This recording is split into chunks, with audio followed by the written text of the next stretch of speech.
What is happening, y'all? Welcome back to Trucking with Trucker D. I'm Trucker D, and it's been a minute, but we're back at it again. Now,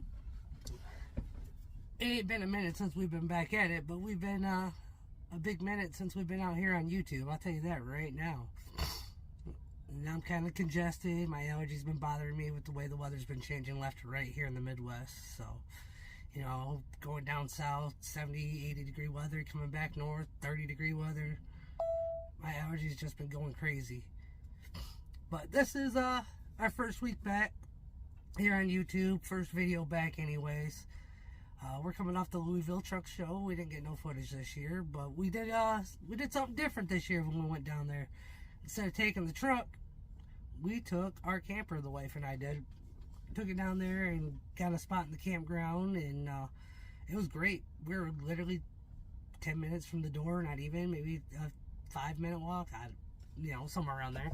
But it was a nice little campground. It was a flat parking lot. It had sewer hookups. It was good. It was a perfect weekend. You know, I got to meet Kevin Rutherford. He's a big part of the reason that I am an owner-operator and doing the things that I am doing. And it was good times there. I got to watch Tony Justice in concert this year, third year there, and this is the first year I've seen him live. And he performs every year. Let's talk about though why we didn't take the truck. So the reason that we didn't take the truck down there, well, one, the wife doesn't like sleeping in the truck for 3-4 days straight. Especially with the shower situation and porta potty situation there in the truck parking. I adjust my pants there. But I also took my truck over to Jim Fowler over there at Michigan MD Alignment there in Allen, Michigan. And I went there for a simple DOT inspection. Well, come to find out, apparently the guys that have done DOT inspections on this truck since I've owned it have not been completely 100% thorough. Because I ended up walking out of there, new brakes on the drives, and a $4,100 bill. But I'm thankful. I'm very thankful that I took it over there for the DOT inspection at Michigan MD Alignment, because they found stuff I don't think has ever been checked before. I mean, they actually, because I got backing plates on all my shoes for the drives except for one axle, or one wheel. So you can't see anything back there. Well, these guys actually brought a camera out, found a wheel seal leak, and then in the process of taking the pads, or the shoes and the drums apart, found out we had mountain brakes on the driver's side and standard brakes on the passenger side. So I ended up having to do a 4-wheel brake job. We had bushings that were bad on our 5th wheel. We had to get matching brake chambers for the front. Apparently when that cop put me out of service there in PA, it was more or less just a little money scam for, them to have their roadside guy come out, and he just threw out any old slack adjuster, I'm pretty sure. I don't know. But yeah, I've been having a problem with the front end pulling when I brake, and come to find out the clevis pins just weren't matching on the slack adjusters, so now, or on the brake chambers. So we got new brake chambers on the front. We got 4-wheel brake job, a new wheel seal. We got our bearings adjusted on the trailer, new hubcaps on there, flex pipe, and new bushing, or flex pipe on the exhaust going from the cab to the muffler. And then we also had the bushings done on the 5th wheel. I think I mentioned that. And I put new U-bolts on all the cams, the slack adjuster cams.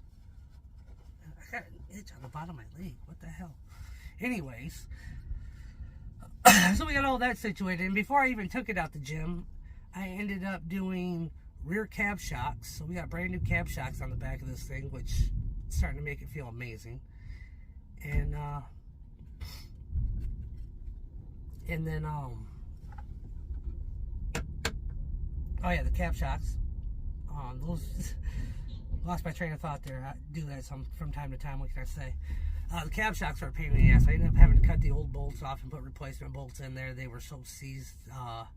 We used anti-seize this time in there, and hopefully it'll keep them from seizing up inside the slides once we go to do those shocks again, if we ever have to do them again. And then we also replaced a slack adjuster on the front drive axle on the left-hand side. But that's our most recent thing we've been up to. You know, we did Amazon during the Christmas time and Black Friday time and all this and that. It's just been staying busy out here. I ain't been out here doing videos because, one, I've been trying to navigate this industry and figure things out. Seeing what I can run at, what I can afford to run at, how I can minimize my costs. So that's basically what we're going to talk about today, is how we can minimize costs and how we can make cheap freight our friend. You know, you don't got to be afraid to run cheap freight. I'm telling you right now, the market's supply and demand. I've said it before and I'm going to say it again. Everybody's always bitching about, ooh, you run cheap freight, you're going to bring the market down, you're going to bring the... No, I'm going to survive out here is what I'm going to do. I'm bring my costs down. Once all these people out here that are whining about cheap freight, once they finally decide that they can't operate their business anymore, the people that have learned to control their costs are going to go out here and thrive through this bad economy. You know, it's getting worse every day. It's another reason I haven't been on here is it's getting harder and harder to find loads to operate the way I like to operate, where I go out, come right back home. So, I mean, I spend a lot more time on the load board. You got loads that are getting canceled that you pre-booked in advance, and then you got to rush to the board again to try to find something else. You know, I'm still using the same, you know, I got my top 5 and then my other top 5 that are my fill-ins, basically. But I have 10 brokers that I work with, or 5 that I work with constantly, 10 total that I use regularly. And we're still profitable. We've been profitable. We'll continue to be profitable. You know, we're not out here busting our asses going crazy, but we're making it work. We're making it do what it do. But today, this is a second week that we started right here in Brownstown and Uncle Ray's here in Detroit. Well, Brownstown, like I said. And yeah, this is how we've been getting started. There ain't been too much freight coming out of Michigan, at least in my area. I've been having to deadhead out of the state, sometimes in Ohio or further north from the Detroit area to get freight. So we're making it work. On another note, though, and this is going to be the last thing I mention before we get on to the footage, I'm going to throw this little clip up here of me driving across the Key Bridge over there, the Francis Key Bridge, I think that's what it's called completely, over there in Baltimore. At 1:45 a.m. this morning, a freighter ship lost power, from what I hear, and was losing power on and off, and in turn ended up causing the ship to hit one of the pillars of the Francis Key Bridge there in Baltimore, Maryland. Now, this bridge, I drove across it back in February when me and the wife went over there to her work event, her work training. And I also drove across it the following week when I found freight going right back out that area. So it's kind of it's a big bridge there, and that boat hit it and it just collapsed. But so the footage I got playing right here is me driving across it in the semi-truck when I was out there the week after the wife went out there for her training. So, but we're back on this video. Everybody that I ran into at Matt's, what's happening, y'all? It was good seeing everybody. You and Kevin, it was good seeing you again, brother. I wish we had more time to, you know, hang out and bullshit, but we didn't get to. I hope things are going well with you and your trainer. And yeah, hopefully we'll see you guys there again next year, because we'll be back. But with that, y'all, we're going to get on down the road after we get this load up here. We're going to start looking at loads for next week and see how things are panning out. I saw a load coming out of here, and then according to what I've been seeing with 30-day rates, I might be able to get a good rate coming out of here, and that I might have to haul something cheap coming out of the Tennessee area to get back into a better market, you know. But we'll talk more about that later. But yeah, we rambled on here for 10 minutes. Let's get to the footage and see how beautiful West Virginia is this time of year with this overcast sky. All right, y'all. See you out there. Later.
Hungry, and I needed to use the restroom. But man, has it been windy as hell. We're here, like I said, in Bowling Green, and we got a wind advisory. It's blowing us around. Our fuel mileage is dying. It's just horrible all the way around. But as of right now, like I was talking to y'all about in the last clip, it's not going to be beneficial to book any loads until the end of the week for next week. You just can't pre-book right now. These brokers aren't going by the 30-day average of DAT. They could care less to hear it. I was looking at Brownstown to Lenore City, Tennessee. The high end on the 30-day rate was about $1,400, $1,500. So I bid $1,500 on it, and they didn't even counter offer me. So I told them, I'm like, hey, do you guys got a counter offer? I was like, I seen the 30-day averages between 12 and 12 and 15 or something like that. And I'm like, could you help me get to at least 1,300? And he's like, well, they've been running this load for 10, 15, and 1,200. And I'm like, well, I'll tell you what, I'll be here at 1,200 when you're ready for me.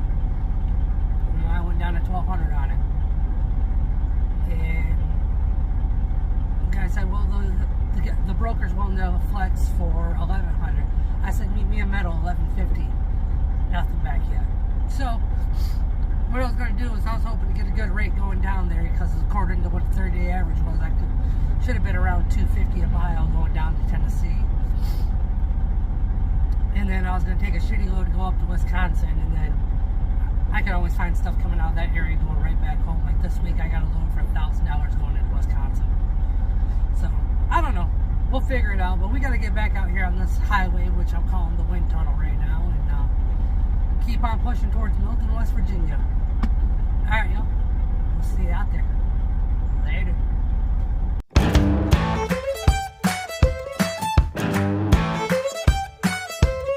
I got a buddy of mine who headed down south not too long ago.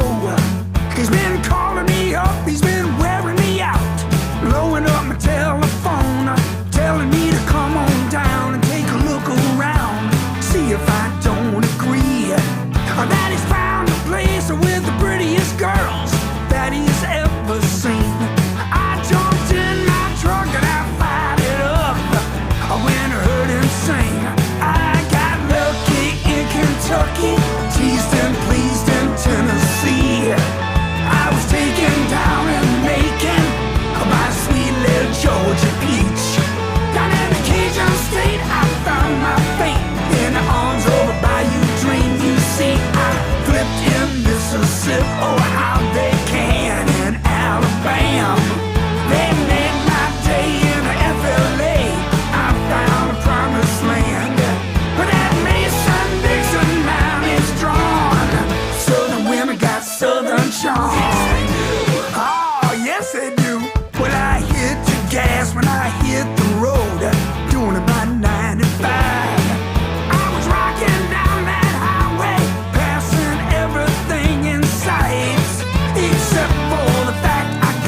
what's happening, y'all? We've made it to our destination out here in Milton, West Virginia. We got our load of Uncle Ray's potato chips here safely. We'll check it out. Train.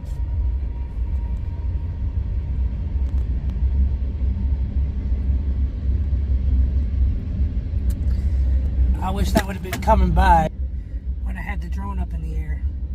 Speaking of which, it's probably going to be the last drone footage y'all see for a while. We lost our drone. I lost my phone there. On top of that building right there. It lost connection with the remote. Started doing circles. And I couldn't do anything about it. And it crash landed right on top of the building. My warranty plan don't cover it because it was lost.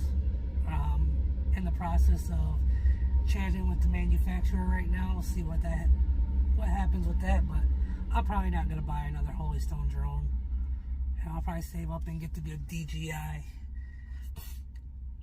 You know, I've seen people with a drone before in traffic in Chicago, and they lifted it right out their sunroof and flew it right up in the air while they're sitting in traffic. You know, my drone, I gotta go outside, get GPS signals, spin around 3 times, and to do the calibration on it. So I think I just need, if I'm gonna do drone footage, need to invest in a better drone. I mean, I haven't been doing many videos, and I think part of the reason was my drone, the last couple times I've actually tried flying it, it did that. I mean, I got good footage in downtown Baltimore, which I was lucky to. I don't know how it didn't crash land or go nuts while I was in the city, but it worked. But yeah, we'll see what happens, what the manufacturer says. Maybe we'll get another drone, a better drone one of these days. Not now. As far as freight, it's not as plentiful as it used to be. You gotta move what you can with how you can afford to move it. My operation costs are low, so I can afford to move the freight that's out there right now.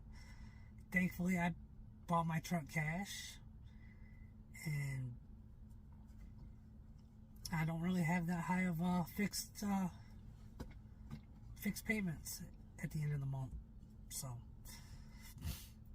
cheap freight ain't always bad, y'all. It's not gonna keep, if you move the cheap freight, it's not gonna bring the rates down or keep the rates low. The only thing that keeps the rates the way they are is too many carriers and not enough loads out there. And we'll see that change as long as the economy turns around. It's just a matter of waiting out this storm. You know, the administration we have in the office in the White House right now, they play like they're fixing things, and they ain't doing nothing but making things worse than they already are. So we just gotta hope for the best and expect the worst, and hopefully we'll see the rates climb up once we see carriers start declining and loads start coming upward. We just need inflation to go down. Once inflation goes down, people will start buying more again.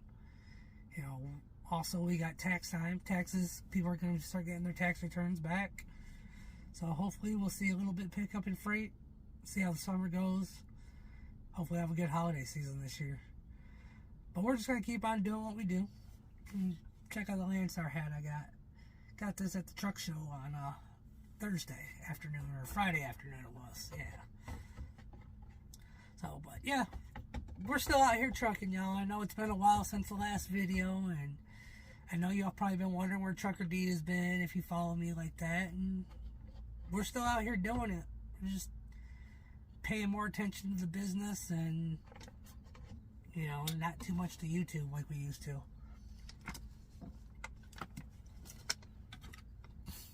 You know, if the YouTube was making me money, then I'd probably pay more attention to that, but I don't know. I might start getting back into doing the videos like I used to. I know I said that in the last couple of videos that I took a break from, but I don't know. It's just, it's a lot, y'all. It's a lot to keep the business running and take care of everything at home and, do YouTube all at the same time. I mean, I love making the videos, I love editing them and going through the footage and then just seeing my completed videos, but sometimes I lose track of everything that's going on and I just don't get to it. So we'll see what happens. Maybe I'll try to do a video a week, as long as things keep going the way they are. Who knows? Well, with that, y'all, as always, hustle hard and stay humble. Please like, share, and subscribe, and we'll see you on the next one. Later.